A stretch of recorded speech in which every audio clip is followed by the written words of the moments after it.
Before we get into today's video, I just wanted to showcase this Lugia. Obviously, it's not the English version, like that one there from Silver Tempest. This is from I believe Paragram Trigger or something like that. But yeah, texture on Japanese cards, of course, always looks amazing. So yeah, I just wanted to showcase that before we get into today's video. Alright guys, what is up? We're going to be talking about some of the top sets of Scarlet and Violet and seeing what this diabolical market is doing at the moment. Should we be taking some profits? We're gonna be talking about that today. Number one, first set we'll be talking about is Journey Together. I got this one first because I just saw that it's 240 a box, which is pretty freaking nuts considering this is Journey Together. And when it came out a month later, everybody kind of forgot about it, but now here we are sitting at $240 a box. This box is up 10% on the month, and this Clefairy card is currently down 46% on the last 6 months. Next set we're going to be talking about is the Magikarp set, which is almost $400 a box currently. Shinji Kanda is basically pumping every card at the moment. Yeah, we're sitting at $352 a box. Me personally, I do not have much Paldea Evolve, but if you do have a couple boxes of this, obviously hold on to some, but I would definitely be interested in selling it right now.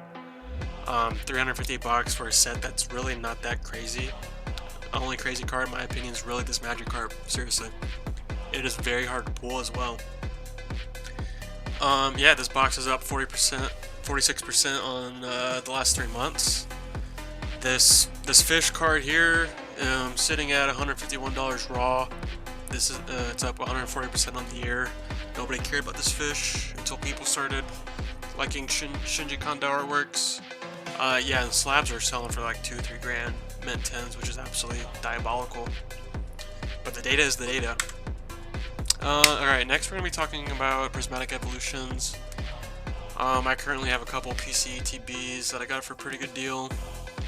Yeah, the PCETBs are sitting at a crazy $245. They're up 11% on the month. The regular ETBs, however, are going down along with everything else prismatic, but the PC ETB, that premium stamp, is anything PC ETB seems to, of Scarlet and Violet anyway, seems to hold up from regular product.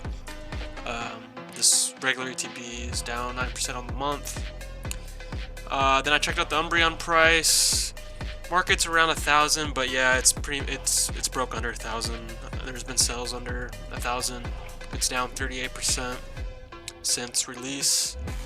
So if you're buying this card at release, you are a silly goose. Silly goose, silly goose.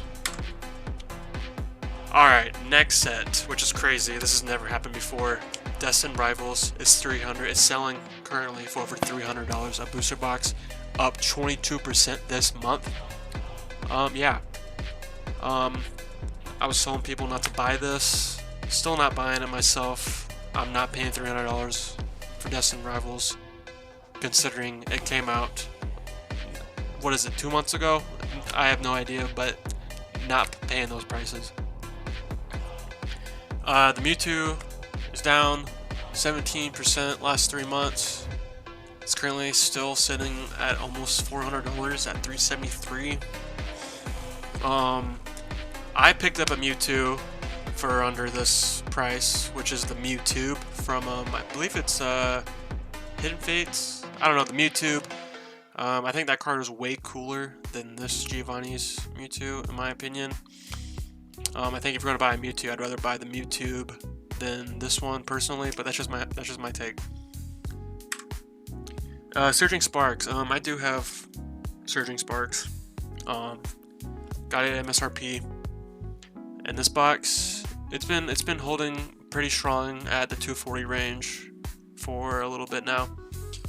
However, singles down. The Pikachu sitting at $255, down 42% the last 6 months. I believe this set, I do like this set a lot. I think over time, the Latias will overtake Pikachu. I think that Latias card is very cool. Alright, next we have Twilight Masquerade, and this is sitting at 280 a booster box. Hit almost pretty close to that $300 range. It's up 40% the last 6 months, which is also diabolical considering that the only good card in this set, in my opinion, I think a lot of people can agree with this, is this Greninja card. And me personally, I could care less about this Greninja card. I think you can spend your money on Shrouded Fable promos of the Greninja. Way better artwork. I think it's sitting at like 40 bucks. But yeah, that Greninja from Shrouded Fable, that promo, along with that Kingdra, way better buys than this Greninja card here. Greninja sitting at $292, almost $300, and it's been sitting there for, like, since April. But another thing I wanted to touch up on is potential Greninja Mega set coming out. I think if we get a Mega Greninja card, I think this set will definitely tank a little bit. Next we got Pallion Fates. I've currently been stacking up on Pallion Fates the last year. I was buying these boxes and ripping them last year. I could get them for 34 bucks on eBay. You can get them on Amazon for pretty cheap too, and then even at Target you could literally find these for 55 bucks. But yeah, now here we are in this crazy market where a PCTB is almost $300. It's up 65% in the last 6 months. I think people are starting to realize how good Pallion Fates is. We have a Shiny Gardevoir, Shiny Charizard, and of course the Bubble Mew. Any card in Scarlet and Violet that has a nickname, like a Bubble Mew, Sunbreon, any card that gets a nickname and everybody starts to call it that, I think those will always be good investments down the road. Bubble Mew, I think, sitting at $288 would not be the worst investment if you're into buying singles, but at the end of the day, you want to buy sealed. But I think picking up a Bubble Mew right now is not a terrible idea at all, considering how crazy the market is at the moment. $288 for that Bubble Mew, most iconic card in my opinion of the Scarlet and Violet era. It doesn't seem like a bad buy, personally. Yeah, it's been down 18% the last 3 months. So yeah, like I said, I think if you wanted to pick up Bubble Mew up for your collection, just to hold, just to have in your collection, wouldn't be a bad idea. And then the last set I'll be talking about, I skipped Temporal. I don't really care about Temporal. Stellar Crown is trash. Don't care about that. Shrouded Fable is trash. I'm not going to be talking about Black Bolt or White Flare either because it's too new to... Yeah, who knows what's going to happen with that. But yeah, 151. If you were buying Pokemon Center PCTBs last year, yeah, you're sitting pretty right now is all I'm saying. $700 for a PCTB is up 440% on a year. That is crazy gains. And if I were you, I would definitely be selling some of my PCTBs 100% right now.